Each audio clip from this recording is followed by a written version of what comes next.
A igreja, como o mistério da piedade, o grande mistério da piedade, não é uma questão de devoção, não é uma questão de religiosidade, embora essas palavras também tenham o seu significado no português, e muitas vezes as pessoas só prestam atenção para essas aparências, né, algo exterior, uma atitude de devoção, religiosidade, pensando que isso é o suficiente. Não, mas o que Deus quer é o viver de Deus na igreja. Isso é o mistério da piedade. Deus como vida vivida e expressada na igreja. Então o mistério da piedade, queridos irmãos, lembrem-se, é um mistério. O mistério é algo que as pessoas não entendem. Não entendem. Você tem que explicar. Então eu vou dizer uma coisa para vocês, queridos irmãos. A vida da igreja é um mistério para muita gente. Todo mundo sabe o que é igreja, todo mundo sabe o que é culto, mas quando as pessoas vêm para as nossas reuniões, vem a nossa vida da igreja, o relacionamento que nós temos uns com os outros, o espírito de irmandade que nós temos, ou a cumplicidade que nós temos na vida da igreja, as pessoas não entendem. Falam, como é que pode? Como é que coça uma cabeça e fala assim, como é que funciona isso? Por isso que hoje com as transmissões, muita gente está curiosa, querendo saber como é que é esse negócio. É um mistério. Isso é o mistério da piedade. Se a igreja fosse algo fácil de entender, queridos irmãos, não seria o grande mistério da piedade. As coisas de Deus são mistério. Então, esse mistério da piedade é esse viver de uma vida adequada da igreja, que hoje é difícil de encontrar. Difícil de encontrar. É a manifestação de Deus na carne. A igreja, como a manifestação de Deus na carne, né, queridos irmãos, é um mistério. É um mistério para muita gente. Nós, o que fazemos? Qual é a nossa missão na igreja? Como coluna e base da verdade, é expressar Deus. Essa coluna e essa base que sustenta a coluna é para expressar Deus. As pessoas, quando olham para a igreja, elas veem a verdade. Ali existe a verdade, ali existe realidade. Mas o que as pessoas veem? As pessoas veem Deus. A igreja precisa expressar Deus. Eu vou dizer uma coisa, queridos irmãos. O que o inimigo, já falei antes, vou repetir. O que o inimigo mais teme, o que os anjos malignos mais temem, é um viver que expressa Deus. É esse viver que vai condená-los ao lago de fogo. O inimigo de Deus não tem medo. Os anjos malignos não têm medo do seu conhecimento. Pode ser um conhecimento morto. Não tem medo das suas doutrinas. E as pessoas brigam hoje, cristãos brigam, debatem doutrinas. Pré-tribulação, pós-tribulação. Doutrina milenar, doutrina amilenar. Doutrina dispensacional, adispensacional. Ficam lá discutindo essas coisas. O inimigo não teme isso. O inimigo não teme a teologia. O inimigo teme Theos. O inimigo teme a Deus. O que nós precisamos não é teologia. O que nós precisamos é Theos, é Deus. É expressar Deus no nosso viver. Na verdade, queridos irmãos, expressar Deus foi o objetivo inicial na criação. Vamos ler Gênesis 1.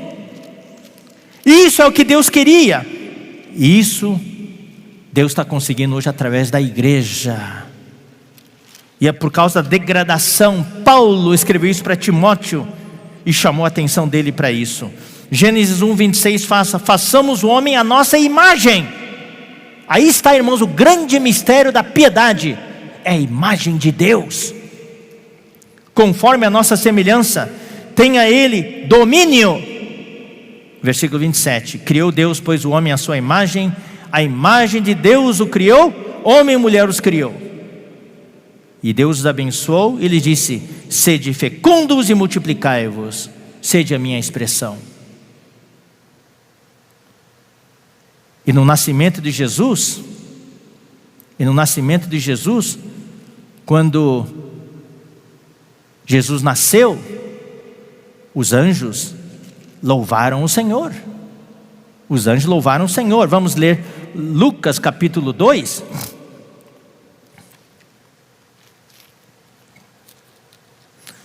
Versículos 10 a 14. O anjo, porém, lhes disse: não temais, eis que aqui vos trago boa nova de grande alegria, que o será para todo o povo. É que hoje vos nasceu na cidade de Davi o Salvador, que é Cristo o Senhor. E isto vos servirá de sinal: encontrareis uma criança envolta em faixas e deitada em manjedoura. E subitamente apareceu com o anjo uma multidão da milícia celestial. São os anjos de Deus, aqueles que não se uniram a Satanás na sua rebelião, louvando a Deus e dizendo: glória a Deus nas maiores alturas e paz na terra entre os homens a quem Ele quer bem. Agora, o nascimento de Jesus produziu esse louvor entre os anjos. Mas olha só, daí teve o viver de Jesus. Aquele homenzinho, entre aspas, andando aqui na terra, expressando a Deus. Os homens não davam nada para ele, os homens faziam bullying com ele, os homens o desprezavam. Mas quando os demônios, os anjos malignos o viram, o que aconteceu? Eles tremeram. Mateus 8,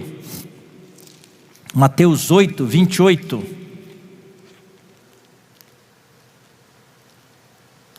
Quando os demônios olham para o nosso viver, eles devem temer. Tendo chegado, Mateus 8, 28 e 29, tendo ele chegado à outra margem, a terra dos Gadarenos, vieram-lhe ao encontro 2 endemoniados, saindo dentre os sepulcros, e a tal ponto furiosos que ninguém podia passar por aquele caminho. E eis que gritaram: que temos nós contigo, ó Filho de Deus? Vieste aqui tormentar-nos antes de tempo? O que quer dizer isso, antes de tempo? É que vai chegar o tempo que eles vão ser jogados no lago de fogo. Eles acharam que Jesus já estava fazendo isso lá. O viver de Jesus causava terror para os demônios, aterrorizava os demônios. Lucas 8, 31.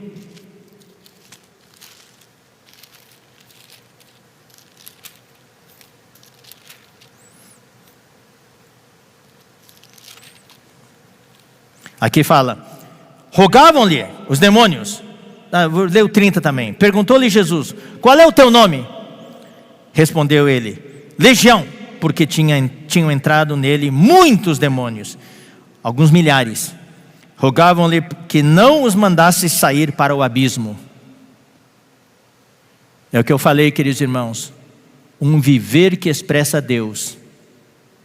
Quando nós vivemos o mistério da piedade. O mundo hoje está envolto com o mistério da iniquidade, expressando o grande dragão vermelho, expressando a Satanás. Mas nós somos, a igreja é o grande mistério da piedade, expressando a Deus. E quando nós temos um viver que expressa a Deus, as hostes malignas tremem na base.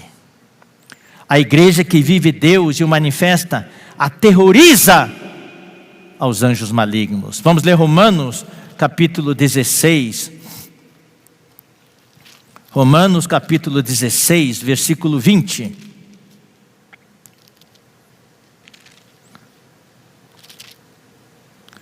E o Deus da paz em breve, olha só, queridos irmãos, esmagará debaixo dos vossos pés a Satanás. Quem é? Os pés de quem? Vossos pés. Quem é esse vós? É a igreja. A igreja que expressa Deus, que expressa a vida de Deus. Louvado seja o Senhor. O que o inimigo teme é a igreja que manifesta a Deus e que vive a Deus. A igreja é o lugar onde Cristo nasce nas pessoas. Toda vez que alguém nasce, quando recebe uma oração do posso orar por você, toda vez que alguém nasce invocando o nome do Senhor, os anjos celestiais se alegram e louvam a Deus. E toda vez que nós vivemos uma vida que expressa a Deus, o inimigo treme Porque a igreja que expressa a Deus no seu viver encurta o tempo do diabo. Por isso que a batalha é grande hoje. Nós estamos apressando a vinda do Senhor, abreviando esse tempo. O inimigo quer prolongar. Então ele nos distrai, ele nos ataca. Ele quer destruir a nossa consciência. Ele faz multiplicar a iniquidade. Por isso que hoje estamos numa luta ferrenha, queridos irmãos. Mas também, graças ao Senhor, hoje estamos na era dos 7 espíritos. 7 vezes mais forte. Vamos exercitar o nosso espírito. A igreja que expressa a Deus é o lugar onde os anjos cantam e se alegram, mas os demônios e os anjos malignos tremem. Vamos ler agora o versículo, que é 1 Timóteo 3,16, que é o tema de hoje. Fala assim: evidentemente grande é o mistério da piedade. 2 pontos. Vocês notaram, queridos irmãos, na nossa Bíblia, daí vem 6 linhas que compõem uma poesia. Segundo a tradição, a história, esse era um hino muito cantado naquele tempo. Muito cantado. A composição dessas 6 linhas é de forma poética. Então, aquele que foi manifestado na carne, foi justificado em espírito, contemplado por anjos, pregado entre os gentios, crido no mundo, recebido na glória. Se alguém tiver o MP3 desse hino, por favor, passe para nós, para o WhatsApp.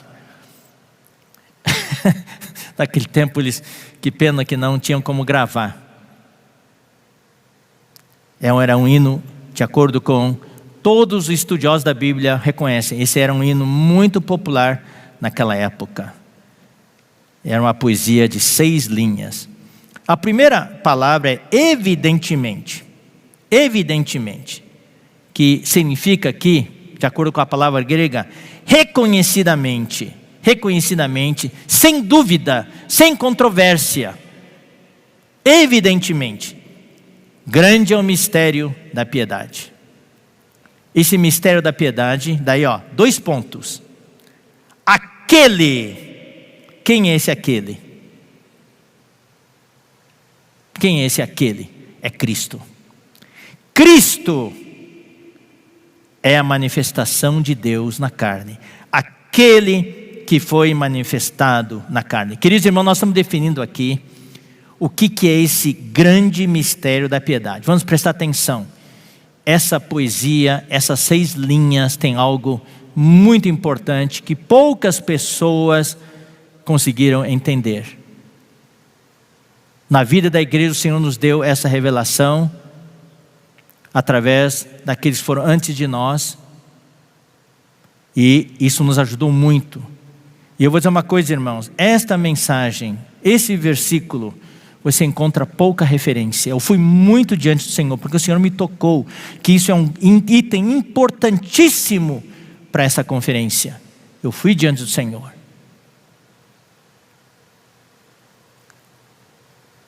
E o Senhor quer nos mostrar que o que Ele quer é esse viver de Deus manifestado na carne. Mas aqui parece que fala de Cristo. Então por que a igreja seria o grande mistério da piedade, Deus manifestado na carne? Mas aqui está falando de Cristo. É por isso que vamos estudar, vamos ver agora, item por item, vamos rapidinho.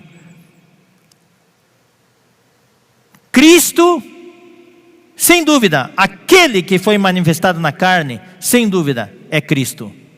Ele é o mistério da piedade. Vamos ler Colossenses 1:27. E esse que foi manifestado na carne, onde que está hoje? Onde está hoje? Está dentro de nós. Então vamos ler Colossenses 1:27. Isso que é um mistério.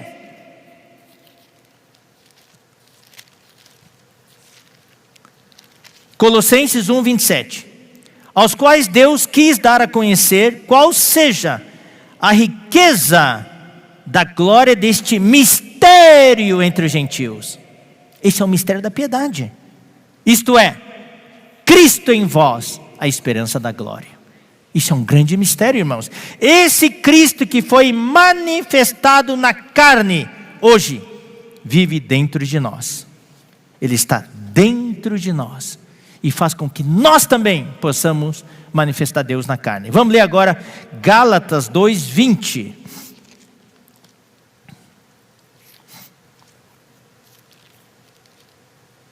Logo já não sou eu quem vive, mas Cristo vive em mim. Esse Cristo que é Deus manifestado na carne hoje vive em nós. Então, o que eu estou fazendo agora? É só uma aplicação. O versículo ainda não prova que a igreja é o grande mistério da piedade. Vamos ver, manifestado na carne. Então, aquele que foi manifestado na carne. Manifestado, ou seja, antes estava oculto. Era um mistério, estava escondido, mas agora foi manifestado. Então vamos ler 1 João capítulo 1. 1 João capítulo 1, versículo 2. E a vida se manifestou. Quem é essa vida? É Cristo, é o que está no versículo 1. O que era desde o princípio, que é Cristo. O que temos ouvido, o que temos visto com os nossos próprios olhos, o que contemplamos e as nossas mãos apalparam com respeito ao verbo da vida. Isso João está se referindo ao Evangelho de João, capítulo 1, versículo 1. No princípio era o verbo, e o verbo estava com Deus, e o verbo era Deus. Então ele é chamado aqui o verbo da vida. E o versículo 2 fala, e a vida se manifestou. Se manifestou. Então Cristo é aquele que se manifestou na carne. Vamos ler o capítulo 3, versículo 5.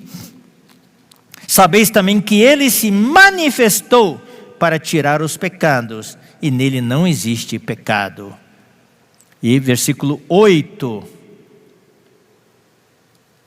Aquele que pratica o pecado procede do diabo, porque o diabo vive pecando desde o princípio. Para isto se manifestou o Filho de Deus, para destruir as obras do diabo. E como é que ele se manifestou? Aquele que foi manifestado na carne. Como é que esse Cristo se manifestou? Foi através da encarnação e do seu viver humano. Então João 1:1 fala o quê? No princípio era o verbo, e o verbo estava com Deus, e o verbo era Deus. Ele estava oculto em Deus. Deus estava lá oculto, mas um dia Deus se manifestou. E quando você sabe, quando Deus Pai se manifesta, é na pessoa do Filho. Então João 1:1, no princípio era o verbo, e o verbo estava com Deus, e o verbo era Deus. Daí vamos pular para o versículo 14, aí está o vínculo. E o verbo se tornou carne. Versículo 14. E o verbo se fez carne e habitou entre nós, tabernaculou entre nós, cheio de graça e de verdade. E nós vimos a sua glória.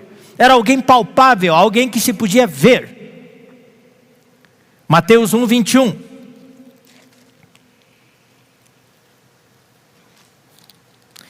Ela dará à luz a um filho e lhe porás o nome de Jesus, porque ele salvará o seu nome dos seus pecados.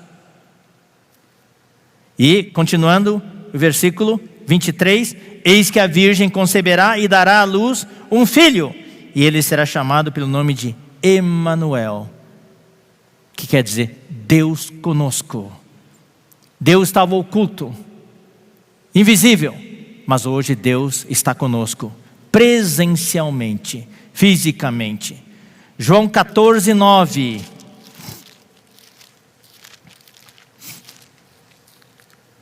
Disse-lhe Filipe: há tanto tempo estou convosco e não me tens conhecido? Quem me vê a mim, vê o Pai. É Deus manifestado na carne. Você está me vendo aqui? Eu sou o Pai. Colossenses 1:15. Ele é a imagem do Deus invisível. Ele é Deus manifestado na carne. E essa palavra carne é muito importante. A carne que não significa carne caída do homem, a carne pecaminosa, significa que a carne física, que Jesus, quando se manifestou, Ele não veio em espírito, um espírito flutuando, andando aqui na terra. No tempo de João, por isso que João escreveu o Evangelho de João e as suas epístolas, para provar que Jesus Cristo era o Filho de Deus e Ele veio em carne. Porque existia a heresia daquela época que Jesus não veio em carne, veio no espírito, um espírito flutuando por aí. Então Romanos 1:3. Irmãos, tudo isso são pontos muito, muito importantes, que os estudantes da Bíblia gostam de chamar de teologia, mas nós queremos dizer que é a verdade. A verdade tem que ser realidade para nós. Mostra que Cristo, quando veio, Ele é Deus que se tornou carne. Ele era Deus e Ele era homem. Ele era o homem Deus. 100% Deus e 100% homem. Por isso que é um mistério. É o grande mistério da piedade. Aquele que foi manifestado na carne. Aqui Romanos 1:3 fala com respeito a seu filho, o qual segundo a carne veio da descendência de Davi. Segundo a sua carne física, o seu corpo, ele veio da descendência de Davi. Capítulo 8, versículo 3. Esse versículo é tremendo, porque o que for impossível à lei, no que estava enferma pela carne, isso fez Deus enviando o seu próprio filho, em semelhança de carne pecaminosa. E no tocante ao pecado, e com efeito condenou Deus na carne o pecado. Ele veio em semelhança de carne pecaminosa. Aquela carne com que ele se revestiu era passível de tentação e de cair. Mas Jesus, como homem, ele venceu. Capítulo 9, versículo 5. Romanos 9, 5. Deles são os patriarcas, e também deles descende o Cristo, segundo a carne. Segundo a carne, Jesus veio dos judeus, veio de Israel. Filipenses 2, 7 e 8.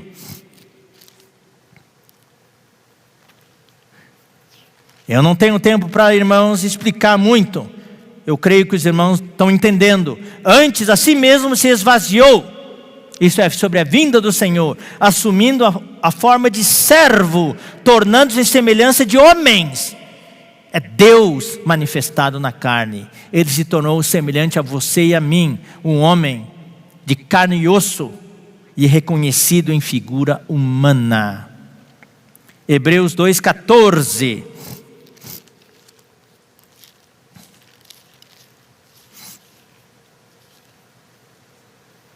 Visto que os filhos têm participação comum de carne e sangue, destes, de carne e sangue, também ele igualmente participou, para que por sua morte destruísse aquele que tem o poder na morte, a saber, o diabo. Ele veio em carne e sangue. E 1 João 4, versículos 2 e 3. Nisto reconheceis o Espírito de Deus. Todo espírito que confessa que Jesus Cristo veio em carne é de Deus. Aqui está a inoculação, a vacina contra as heresias daquela época. Pessoas que diziam que Jesus não veio em carne. E todo espírito que não confessa Jesus não procede de Deus. Pelo contrário, este é o espírito do anticristo, a respeito do qual tendes ouvido que vem e presentemente já está no mundo. E segunda epístola de João, versículo 7. Porque muitos enganadores têm saído pelo mundo fora, os quais não confessam Jesus Cristo vindo em carne. Queridos irmãos, Jesus é aquele que foi manifestado na carne.